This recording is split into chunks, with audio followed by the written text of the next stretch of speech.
চতুর্থ শ্রেণীর প্রিয় শিক্ষার্থী হালদার স্যার ইউটিউব চ্যানেল থেকে তোমাদের সবাইকে স্বাগতম। আজকে তোমাদের জন্য আরেকটি নতুন ভিডিও নিয়ে এসেছি। পরিবেশ ও বিজ্ঞান অর্থাৎ বিজ্ঞান প্রশ্ন তোমাদের বৃত্তি পরীক্ষার যারা অংশগ্রহণ করবে বৃত্তি পরীক্ষার সেরা প্রস্তুতি হিসাবে আজকে দেখাবো 5 নম্বর প্রশ্ন। আর পাশাপাশি আসলে যারা বৃত্তি পেয়েছে তারা কত নম্বর পেয়ে ফার্স্ট সেকেন্ড থার্ড হয়েছে সেই গল্প তোমাদের দেখাবো, এবং বৃত্তি পরীক্ষা 2019 সনের যে প্রশ্ন সমাধান অর্থাৎ বিগত 2016 থেকে শুরু করে 2025 পর্যন্ত সকল বিষয়ের প্রশ্ন সমাধান পাবে আমার এই ইউটিউব চ্যানেলে। আর বৃত্তি পরীক্ষার প্রস্তুতি হিসেবে এটা 5 নম্বর সেট 50 মার্কের এই বৃত্তির প্রশ্নটি আমি বিশ্লেষণ সহ সম্পূর্ণ সমাধান দেখাবো তোমাদের এই ভিডিওতে। কাজে তোমরা যারা এখনও আমার চ্যানেলটিকে সাবস্ক্রাইব করোনি তারা এখনই চ্যানেলটিকে সাবস্ক্রাইব করে বেল আইকনটি প্রেস করে দাও। তো প্রাথমিক শিক্ষা উন্নয়ন পর্ষদ পশ্চিমবঙ্গ সমাচার 2025 অর্থাৎ 2025 সালে বা সকল বর্ষেই কিন্তু 400 নম্বরের পরীক্ষা হয়। 400 নম্বর কীভাবে? বাংলা 100 মার্ক, ইংরেজিতে 100 মার্ক, ইংরেজিতে 50 মার্ক, গণিতে 100 মার্ক, সমাজবিজ্ঞানে 100 মার্ক এবং বিজ্ঞানে 50 মার্ক। তো এখানে 400 নম্বরের মধ্যে 395 পেয়ে প্রথম স্থান অধিকার করেছে বীরভূম জেলার সরোজিনী শিশু শিক্ষা মন্দিরের ছাত্র তিরঞ্জন চট্টোপাধ্যায়, এবং দ্বিতীয় স্থানে আছে দেখো মাত্র 400 নম্বর থেকে মাত্র 5 নম্বর কম পেয়েছে। আর 392 নম্বর পেয়ে সেখানে এসে তোমার স্মৃতিজা দে, এবং তোমার তৃতীয় হয়েছে 391 অর্থাৎ 9 নম্বর কম পেয়ে আর কি। 400-র মধ্যে 391 মানে 400 থেকে 9 কম। আবার 2024 সনে যদি দেখি আসলে 3 জনে প্রথম হয়েছে 397 নম্বর পেয়ে 400-র মধ্যে, অর্থাৎ এখানে দেখো 400 নম্বরের মধ্যে 397 মানে 3 মার্ক মাত্র কম। যদি পার্সেন্টেজ বলি 99%, ঠিক আছে। তাহলে এভাবে করে তোমাদের টোটাল পূর্ব মেদিনীপুরের স্বপ্নীল মণ্ডল, কুচবিহারের ঋদ্ধিমান দে এবং অর্ঘ্যদীপ আদক হচ্ছে দক্ষিণ চব্বিশ পরগনা। এরা কিন্তু সবাই রুটিন মাফিক পড়ালেখা করছে, তাতেই কিন্তু এরকম রেজাল্ট হয়েছে। যাই হোক, আমরা এখন সরাসরি চলে যাব প্রশ্ন বিশ্লেষণে। আমরা দেখতে পাচ্ছি যে 2019 সনের যে প্রশ্নটি, এটা হচ্ছে 2019 সনের প্রশ্ন। শূন্যস্থান পূরণ করে 1 নম্বর ভুল সংশোধন করো।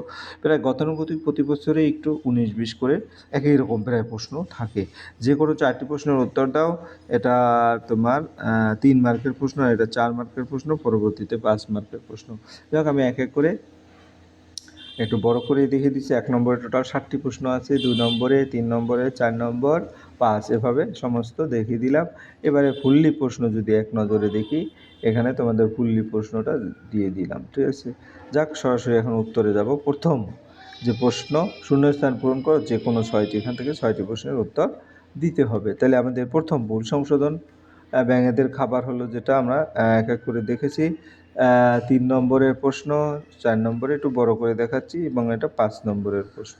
সরাসরি চলে যাব 1 নম্বরের উত্তরে। হ্যাঁ, তো 1 নম্বরের উত্তরে যদি আমরা প্রশ্নটা দেখি, সমুদ্রের জল থেকে ড্যাশ তৈরি করা যায় এবং ড্যাশ উদ্ভিদের রান্নাঘর বলে। আমরা দুটো প্রশ্ন একটা স্লাইডে দিয়েছি, এই কারণে দুটো প্রশ্ন।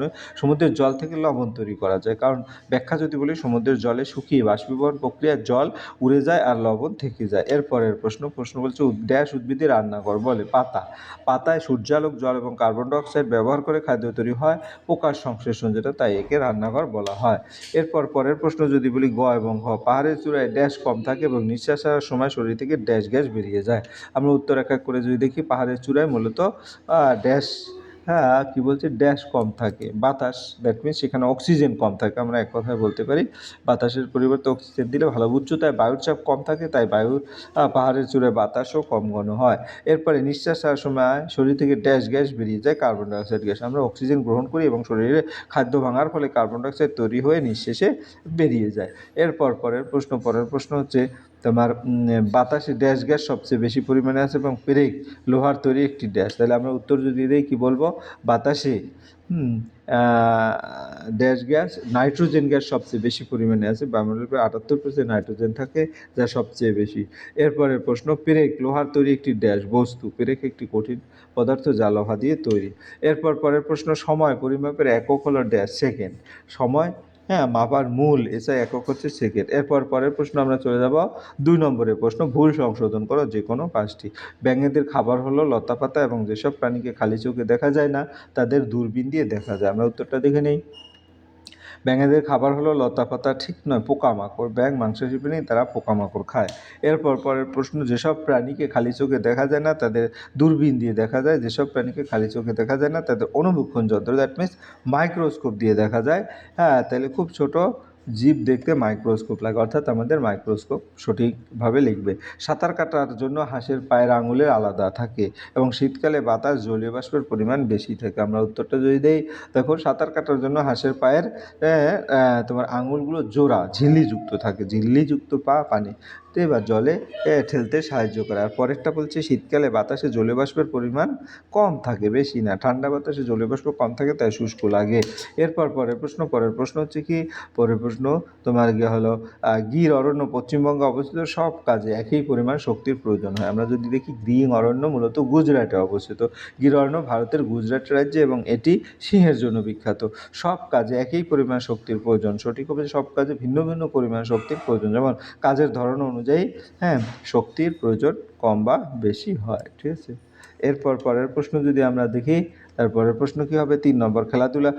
যে কোনো 4টি প্রশ্নের উত্তর দাও 3 4 12, অর্থাৎ 3 মার্ক করে। খেলাধুলার তোমার করার প্রয়োজনীয়তা কি, প্যাকেট করা তৈরি খাবার খেলে কী কী অসুবিধা হতে পারে এবং খাবার থেকে আমরা কী কী শক্তি পাই। আমরা দুটো একটা একটা করে প্রশ্ন দেব। খেলাধুলা আমাদের শরীর ও মনের জন্য খুবই গুরুত্বপূর্ণ। খেলাধুলা করলে শরীর সুস্থ সবল থাকে এবং পেশি ও হাড় মজবুত হয়, একটি রক্ত সঞ্চালন বাড়ায় এবং রোগ প্রতিরোধ ক্ষমতা বৃদ্ধি করে। নিয়মিত খেলাধুলা করলে মন ভালো থাকে, মানসিক চাপও কমে এবং পড়াশোনায় মনোযোগ বাড়ে। এছাড়া খেলাধুলার মাধ্যমে দলগত কাজ শেখা যায় এবং আত্মবিশ্বাস বৃদ্ধি পায়, তাই সুস্থ জীবনের জন্য খেলাধুলা অত্যন্ত প্রয়োজন। অর্থাৎ তোমাদের 3 নম্বর পেতে গেলে একটু বেশি করে লিখতে হবে, সেভাবেই কিন্তু দিয়েছি। দেখা যাচ্ছে তোমরা একটু অনেকে কম কম করে লিখবে, কিন্তু তখন কিন্তু প্রশ্ন একবার ওই যে 50-এ 50 পাওয়াটা কঠিন হয়ে পড়বে। প্যাকেট করা তৈরি খাবার খেলে কি কি অসুবিধা হতে পারে? তা আমরা দেখি প্যাকেট করা তৈরি খাবার খেলে যে অসুবিধা হতে পারে, প্যাকেট করা খাবারে অনেক সময় বেশি তেল, লবণ ও সংরক্ষণকারী যেমন প্রিজারভেটিভ থাকে, যা শরীরের জন্য ক্ষতিকর। এসব খাবার খেলে হজমের সমস্যা, পেটের গোলমাল এবং স্থূলতা অর্থাৎ মোটা হওয়া হতে পারে। দীর্ঘদিন এ ধরনের খাবার খেলে হৃদরোগ, ডায়াবেটিসের মতো বড় রোগের ঝুঁকি বাড়ে। এছাড়া এসব খাবারের প্রয়োজনীয় পুষ্টিগুণ কম থাকে, ফলে শরীর দুর্বল হয়ে পড়ে, তাই যতটা সম্ভব তাজা এবং ঘরোয়া খাবার খাওয়া উচিত। এরপর পরের প্রশ্ন গ নম্বর, খাবার থেকে আমরা কী কী শক্তি পাই? আমরা যদি দেখি খাবার থেকে কী কী শক্তি পাই, খাবার থেকে আমরা যে খাবার খাই তা হজম প্রক্রিয়ার মাধ্যমে ছোট ছোট অংশে ভেঙে যায়। এই খাদ্য শরীরে শোষিত হয়ে কোষে পৌঁছায়, সেখানে অক্সিজেনের সাহায্যে খাদ্য ভেঙে শক্তি উৎপন্ন হয় শ্বাস প্রশ্বাস প্রক্রিয়ায়। এই শক্তি আমাদের চলাফেরা, কাজ করা, পড়াশোনা এবং শরীরের বিভিন্ন অঙ্গের কাজে চলতে সাহায্য করে। সুষম খাদ্য খেলে শরীর পর্যাপ্ত শক্তি পায় এবং সুস্থ থাকে। এরপর পরের প্রশ্ন, ফুসফুস ও শ্বাসনালীর রোগ কেন হয়? তাই আমরা যদি দেখি ফুসফুস ও শ্বাসনালীর রোগ সাধারণত দূষিত বায়ু, ধোঁয়া এবং ক্ষতিকর গ্যাসের কারণে হয়। কলকারখানার ধোঁয়া, যানবাহনের ধোঁয়া এবং ধূমপান ফুসফুসের জন্য খুব ক্ষতিকর। এছাড়া ধুলোবালির জীবাণু শ্বাসের সঙ্গে শরীরে প্রবেশ করে রোগ সৃষ্টি করতে পারে। ঠান্ডা কাশি অবহেলা করলেও তা বড় রোগে পরিণত হতে পারে, তাই পরিষ্কার পরিবেশে থাকা এবং ধূমপান এড়ানো জরুরি। এরপর আমরা চলে যাব পরের প্রশ্ন, মিশ্রণকে আলাদা করার 3টি পদ্ধতি উল্লেখ করো। মিশ্রণকে আলাদা করার যে 3টি পদ্ধতি, একটা হচ্ছে চুম্বক ব্যবহার, লোহার কণা বা অন্যান্য পদার্থ আলাদা করতে চুম্বক ব্যবহার করা হয়। ঝাড়াই কুলু দিয়ে চালের সঙ্গে মিশে থাকা হালকা খোসা বা ধুলো বাতাসে উড়িয়ে আলাদা করা হয়। ছাঁকন বা ছাঁকনি ফিল্টার, জল ও অদ্রবণীয় পদার্থ আলাদা করতে ছাঁকুনি ব্যবহার করা হয়। এছাড়া বাছাই, ছাঁকন, বাষ্পীভবন ইত্যাদি পদ্ধতিও ব্যবহৃত হয়। এরপর পরের প্রশ্ন হচ্ছে কি তোমার 4 নম্বরে, বাঘ বিলুপ্ত হয়ে যাচ্ছে কোনো 4 মার্কের প্রশ্ন। তো আমরা যদি দেখি বাঘ বিলুপ্ত হয়ে যাচ্ছে, বাঘ বিলুপ্ত হয়ে যাওয়ার প্রধান কারণ হলো মানুষের কার্যকলাপ। চোরা শিকারীর বাঘের চামড়া ও শরীরের বিভিন্ন অঙ্গের জন্য তাদের হত্যা করে। এছাড়া বনাঞ্চল ধ্বংসের ফলে বাঘের বাসস্থান কমে যাচ্ছে, বন উজাড় হওয়ার, বাঘের খাবার যেমন হরিণ ইত্যাদিও কমে যাচ্ছে, ফলে বাঘ খাদ্য বাসস্থানের অভাবে বাঁচতে পারছে না। পরিবেশের ভারসাম্য রক্ষার জন্য বাঘ সংরক্ষণ খুবই গুরুত্বপূর্ণ, তাই বন সংরক্ষণ এবং শিকার বন্ধ করা প্রয়োজন। পরের প্রশ্ন হচ্ছে কি কিভাবে আকাশে মেঘ তৈরি হয়? আমরা যদি মেঘ তৈরি হয় দেখি, সূর্যের তাপে নদী, পুকুর, সমুদ্র ইত্যাদি জল বাষ্পে পরিণত হয়ে উপরে উঠে যায়, একে বাষ্পীভবন বলে। এই জলীয় বাষ্প উপরে উঠে ঠান্ডা বায়ুর সংস্পর্শে সে ঘনীভূত হয়, ফলে ছোট জলকণায় পরিণত হয়। এই জলকণাগুলো একত্রিত হয়ে মেঘ তৈরি করে। পরে এই মেঘ ভারী হলে বৃষ্টি হিসাবে জল নিচে পড়ে। এই প্রক্রিয়াটি জলচক্রের একটি গুরুত্বপূর্ণ অংশ। পরের প্রশ্ন, গাছেরা খাবার তৈরিতে পরিবেশ থেকে কি কি গ্যাস গ্রহণ করে এবং পরিবেশে কি গ্যাস বর্জন করে? আমরা যদি দেখি গাছেরা খাবার তৈরির সময় প্রকাশ সংশ্লেষণ প্রক্রিয়া প্রক্রিয়া, যেটা পরিবেশ থেকে কার্বন ডাইঅক্সাইড গ্যাস গ্রহণ করে, তারা সূর্যের আলো এবং মাটির জল ব্যবহার করে নিজের খাদ্য তৈরি করে।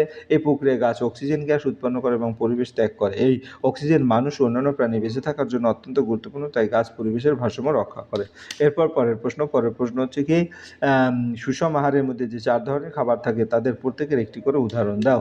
তাই সুষম আহার বলতে আমরা যে 4 ধরনের সুষম আহার বলতে এমন খাদ্যকে বোঝায় যাতে শরীরে সব প্রয়োজনীয় পুষ্টি উপাদান সঠিক পরিমাণে থাকে। 4 ধরনের খাবার হলো দানা জাতীয় খাবার, যেমন ভাত, রুটি শক্তি দেয়। শাকসবজি, ফলমূল, যেমন শাক, গাজর, পেয়ারা ভিটামিন দেয়। তেল ও চর্বি জাতীয় খাবার, যেমন তেল, মাখন, বাদাম শক্তি, উষ্ণতা দেয়। মাছ, মাংস, ডিম, ডাল প্রোটিন দেয়, শরীর গঠন করে।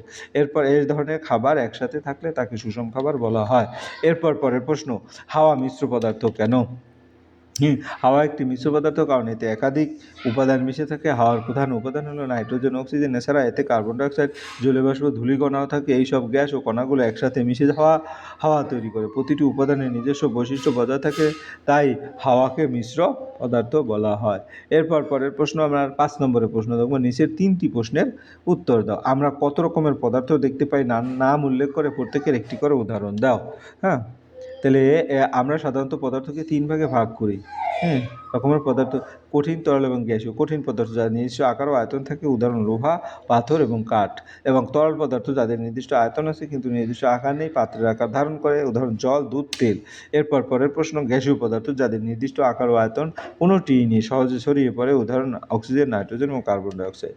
তাহলে এই 3 ধরনের পদার্থ আমরা চারপাশে দেখা যায়, এদের বৈশিষ্ট্য আলাদা আলাদা। এরপর পরের প্রশ্ন হচ্ছে কি, খাবার তাড়াহুড়ো করে খেলে বিষম লাগে কেন? এই প্রশ্নটা কিন্তু আমাদের অন্য একটা প্রশ্নে দেখেছি। খাবার তাড়াহুড়ো করে খেলে ঠিকমতো চিবানো হয় না এবং বড় টুকরো আকারে গিলে ফেলা হয়। আমাদের গলায় 2টো নালী থাকে, খাদ্যনালী ও শ্বাসনালী। সাধারণত খাদ্যনালী দিয়ে যায়, কিন্তু তাড়াহুড়ো করে খেলে খাবার ভুলবশত শ্বাসনালীতে ঢুকে পড়তে পারে। এর ফলে শ্বাস নিতে কষ্ট হয় এবং কাশিও শুরু হয় এবং বিষম লাগা বলা হয়। কখনো কখনো এটি বিপজ্জনকও হতে পারে, তাই ধীরে ধীরে ভালোভাবে চিবিয়ে খাওয়া উচিত।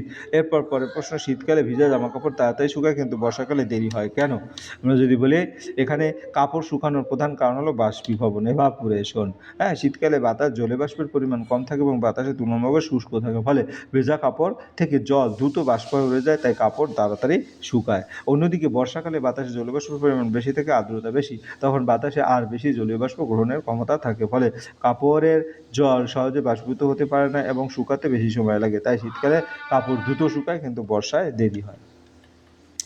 এই ছিল তোমাদের এই প্রশ্নের সামগ্রিক বিশ্লেষণ। আশা করি ভিডিওটি যদি মনোযোগ সহকারে দেখে ফুললি প্রশ্ন একবার ডিটেল আলোচনা করা হয়েছে এবং তোমাদের যেমন 5-এ 5, 3-এ 3, 4-এ 4 এরকমভাবে প্যাটার্নেই কিন্তু প্রশ্নগুলির উত্তর দেওয়া হয়, যাতে এইগুলি উত্তর দিলে তোমার কোনো নম্বর কাটতে না পারে।